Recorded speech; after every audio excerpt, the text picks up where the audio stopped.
पलवल के national highway 19 पर गांव अटोहा चौक स्थित कृषि बिलों को रद्द करवाने, एमएसपी पर कानून बनवाने के लिए धरने पर बैठे किसानों के मनोबल को दिन प्रतिदिन बढ़ रही ठंड व सर्द हवा भी कम नहीं कर पाई है।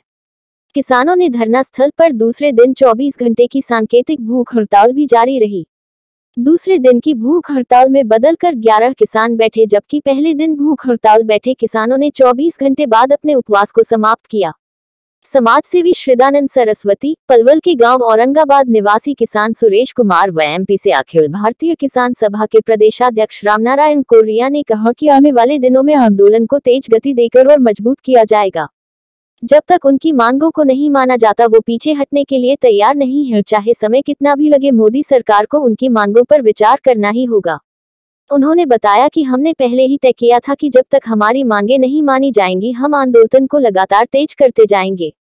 शीर्ष नेताओं द्वारा आगे की रणनीति तैयार की गई है कि आगामी 27 दिसंबर को प्रधानमंत्री नरेंद्र मोदी मन की बात करेंगे, तो देश के सभी किसानों से आह्वान किया गया है कि उस दिन अपने अपने घर व धरना स्थल पर ताली व थाली बजाकर सरकार का विरोध करेंगे।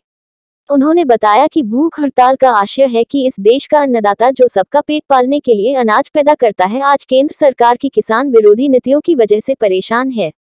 अन्नदाता को अपनी परेशानी की चिंता नहीं है, उसे चिंता है इस देश खेत की, किसान की व और आम जनता की परेशानी की, क्योंकि सरकार की नीतियां केवल किसान को प्रभावित कर रही है। ये जो काले कानून, इनसे देश के अंदर खाद्यान्न संकट पैदा हो जाएगा। देश के किसानों की जमीन बहुराष्ट्रीय कंपनियों के पास गिरवी हो जाएंगी।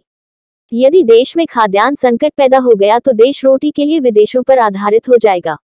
जब तक मांगे नहीं मानी जाएंगी तब तक आंदोलन जारी रहेगा। उन्होंने कहा कि शांतिपूर्वक अहिंसात्मक तरीके से धरना प्रदर्शन अंतिम सांस तक जारी रहेगा। किसान अब पूरी जीत के साथ ही वापस लौटेगा। ये जो 24 घंटे की भूख हड़ताल का जो आह्वान किया गया है, इस भूख हड़ताल के पीछे आशय ये है कि इस देश का अन्नदाता जो दूसरों के पेट भरने के लिए अनाज पैदा करता है, आज केंद्र सरकार की किसान विरोधी नीतियों की वजह से आज हमारे देश का अन्नदाता परेशान है। और अन्नदाता को अपनी परेशानी की चिंता नहीं है, अन्नदाता को परेशान है इस देश के खेत की, किसान की और आम जनता की परेशानी। क्योंकि ये जो नीतियां हैं, ये नीतियां सिर्फ किसानों को प्रभावित नहीं कर रही हैं। ये जो काले कानून, इससे हमारे देश के अंदर खाद्यान्न संकट पैदा हो जाएगा। हमारे देश का किसान, अडानी अंबानी जैसे जो बहुराष्ट्रीय कंपनियां हैं, उनकी ज़मीनें उनके पास गिरवी हो जाएंगी। और खाद्यान्न संकट अगर पैदा हो गया तो हमारा देश रोटी के लिए विदेशों पे आश्रित हो जाएगा। कब तक ये धरने चलेंगे? आगे किस तरह की रणनीति है? ये धरने अनिश्चितकालीन तक चलेंगे, जब तक हमारी मांग पूरी नहीं होती है, जब तक ये आंदोलन चलेगा। और हम लोगों ने तय किया 5 बॉर्डर के अलावा हर संभागीय मुख्यालय पर, जिला मुख्यालय पर इसी तरीके की किसान संगठनों की तरफ से क्रमिक भूख हड़ताल जारी कर दी गई है। ये क्रमिक अनशन है। 24 घंटे के लिए 11 किसान धरना स्थल पर 24 घंटे उपवास रखते हैं और ये सत्याग्रह का एक अंग है। राष्ट्रपिता महात्मा गांधी सत्याग्रह करते थे, उपवास करते थे, अनशन करते थे। उन्हीं का अनुसरण करते हुए, लोकतांत्रिक परंपराओं का निर्वहन करते हुए ये 11 किसान अनशन पर बैठे हैं और कल तक 24 घंटे तक ये रहेंगे।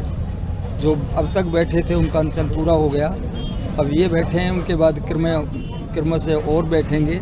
तो ये क्रम जारी रहेगा जब तक सरकार इन 3 जनविरोधी कानूनों को वापस नहीं